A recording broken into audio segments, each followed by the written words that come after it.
y'ishengero ry'Imana. Musubire mukoma amashi, dukomera amashi Imana.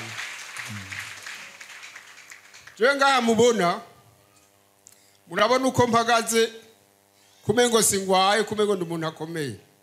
Ariko sinkomeye. Rero shengero ry'Imana, fisi ntahe ndende jewe nzovuga uwundi munsi.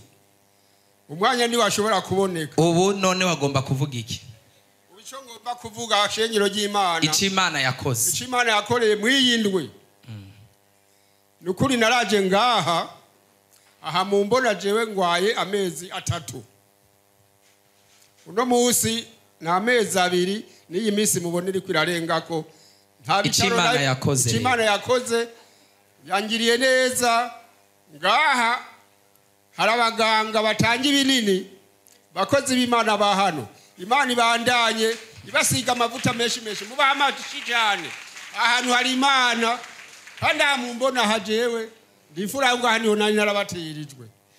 Uyo reka ndamufashe yazananye n'umufasha wiwe kuwa kabiri turamusengera. Umugore aremvye n'umugabo aremvye nta ufasha wundi. Bose ari ndembe.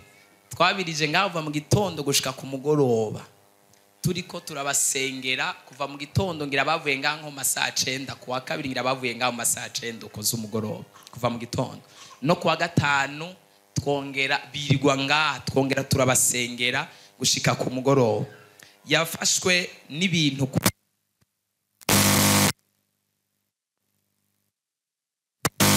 imba mafsigara komeye igitigu kirakomeye umubiri wose urakomeye mugo umubiri ukavyimba ukamera nkibuye ku buryo ukora ku ruhu indano kumva umenga nibuye adashobora gutambuka neza adashobora nta kintu na kimwe yashobora gupfa kwikorera ariko no kuba hagaze ngaho uyu munsi vyonyene n'ubuntu bw'Imana dukomera Imana amashi menshi cyane. Madame wawe yaje sawa dukomera Imana amashuri ashobora gusubira mu kibanza. Karibu.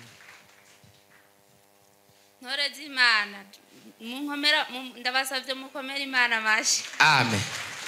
Yesu ashimwe cyane. Amen. Je ngomba nshimira Imana kubitangaza Imana yankoreye. Je harageze ko nja kuvyara uyu mwana agira 6. Hageze ko nja kuvyara mbona ko hageze ngeze kwa muganga barampima baca bandungika guca muri ecographe. Muri ecographe barabona ko umwana ameze neza kandi yahindukiye ariko babona ko atabise mfise. Baca banyandikira kuja kumbugita.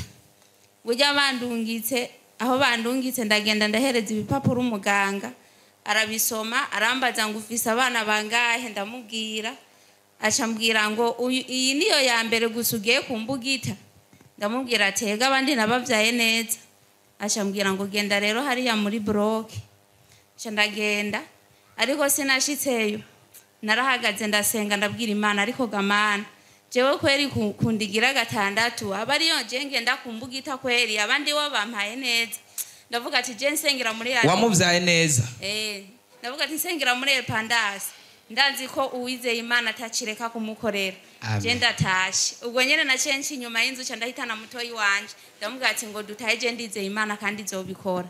Namaze iminsi mike yamuhira nahavuye inda yamfashe imeze neza nashitse kwa muganga ucumuvyara neza dukomera Imana amashi menshi cyane. Sawa reka twumvirize wundi muri repentance ibintu ni sawa. Yesu nashimwe. Egera ngaho imbere gatoya. Yesu nashimwe. Amen. Yesu nashimwe kandi mufashe dukomera amashi Imana. Mpagaze ngahashima Imana kugitangaza yankoreye uyu mwana mubona yari yapfuye ariko ntago gusa imbabazi Imana imbabarire kuba Dimashi ntaje gushinga intahe byarangoye konza. Uyu mwana yari yapfuye yafashwe ari ku mugoroba mu ijoro hama bwakeye masaha 3 umwana yamaze kuranguka ndagenda kwa muganga barahiga umutsi n'umwe barabura barawuyenzera barabura mu nyuma bahavuye bawutora mu mutwe. Hama roshengero ry'Imana Imana burya igicano ca Pandasi rakomeye. Jewe naragiye ngaho ndasenga ndavuga ati no kamana uyu mwana wamumpaye arakana kamwe kagahungu mvuga karakazoba mvuga butumwa none satani agomba munyage by'ukuri Imana yarumvise iryo sengesho abaganga urumva barapfuye biranka ariko Imana yarandungikiye umukozi wayo. Uyu ni umuvugabutumwa rero. Ushaka umuvugabutumwa reka ndamuha amavuta. Mana ndamusengeye ndamusabiye amavuta azagira ingabire zo gukiza abagwaye, zo kwirukana abadayimoni, gukoreshwa ibitangaza, guhishurirwa no kwerekwa, anyegezwe mu maraso ya Yesu Kristo n'urukingo rw'umwami w'amahoro. Amen. Sawa. Haleluya. Amen. Haleluya shengero ry'Imana. Amen. Nanje mpagaze ngahashimira Imana yarankoreye ibitangaza. Imana yangiriye ubuntu kuba namenye umuryango wo ngaha muri Repentance. Je naje ngahafise ibibazo byinshi ndushe. Cyambere shimira Imana nari fise igitero cyo gukunda inzoga cyane, narakunda ibigeri ku rugero rwo hejuru. Ni ukuvuga narasengera mu yandi mashengero nitwa ko nkijijwe, mugabo nshitse muhira inyota yarankubita kabisa, nubwo nanwa amazi ntiyigera afata.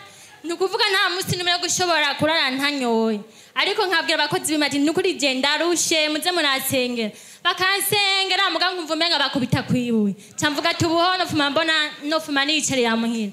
Ariko hari abandi bakobwa bamwe bati ingo tukujane muri Repentance, ivyananiranye byose niho babihanira. Maze gushika ngaha nagiriwe amahirwe sanga pasiteri n'umusi wo guhezagira amazi. Ayo mazi nanje cyanda yagura ndavuga ati Imana ndakwinginze ya mazi avura inyota y'umutima wanje wose, ninayanywa atuririye impwemu yo kwama nkunda inzoga ya misi yose. Ni ukuvuga yuko agafanta cyangwa akaji nakanywa nyene hajya numva yuko vyase nyene ngwaye nyene ngeze kuri basi, nasigaye n'imiti ya malaria ndayifashe nyoye kabiri gusa, nacangenda nkagura kayeri nkacana. Ariko kuva shitse ngaha ayo mazi bakayasengera nkatangura nkayanywa, kiva ngaha gusa numvise inyota, nacanyiruka nkafata yakinju y'amazi nkacanywa nkavuga ati mu izina rya Yesu wamwemu w'inzoga wenda kwirukanye mu buzima bwanjye. Guhera ico gihe ninje ngaha mu kwezi k'umunani nukuri sindasubira kumva inyota y'inzoga, nta n'uwundi musi n'umwe kugeza n'isaha nta n'inyota y'ifanta nzangira, ngira inyota y'amazi gusa, amazi aranduhura. Ikindi shimira Imana naco hari umunsi Imana yavuga ngo dutange Isaka, hama nange ndatanga Isaka. Hama uwo munsi sinabaye gushika muhira nja muri Kongo, baca bantelefona bambwira yuko umwana wanje yagize isanganya yaguye mu ntahangwa yamutwaye. Ariko ndavuga ati Imana ya Repentance ndakwinginze wihesha icubahiro, biciye muri Isaka wanje wasavye nkamuguhereza. Umwana wanje ndamufise ari umwe mugabo ntumwemereye yuko agenda. Sinarinda hari naraye muri Kongo mugabo ababanyi barahambereye, umwana baramutwara kwa muganga. Rero ndashima Imana ko Imana yankirije umwana. Ikindi naco shimira Imana gikomeye cyane muri aya masengesho n'ukuri nabonye ikiganza cy'Imana, kuko aho handi hantu nasenga navuga ati Imana utankirije yanyote yo gukunda utuyeri sinzopfa ngiye kubatizwa. Ariko rero kubera nabonye yuko kuva mu kumunani ntigeze nywa inzoga, ejo narose amahirwe yo kugenda kubatizwa mu mazi menshi. Rero ndashimiye Imana cyane gose, ndashimiye Imana ya kino gicaniro, ndashimiye Imana yanyinjije mu no muryango, ubu ngira mba naraturuye. Ariko ndashimiye Imana kwera ubu ndatuje, ndafise amahoro menshi mu mutima wanje. Abumvise gushima kwanje Imana ibahezagiye. Hallelujah.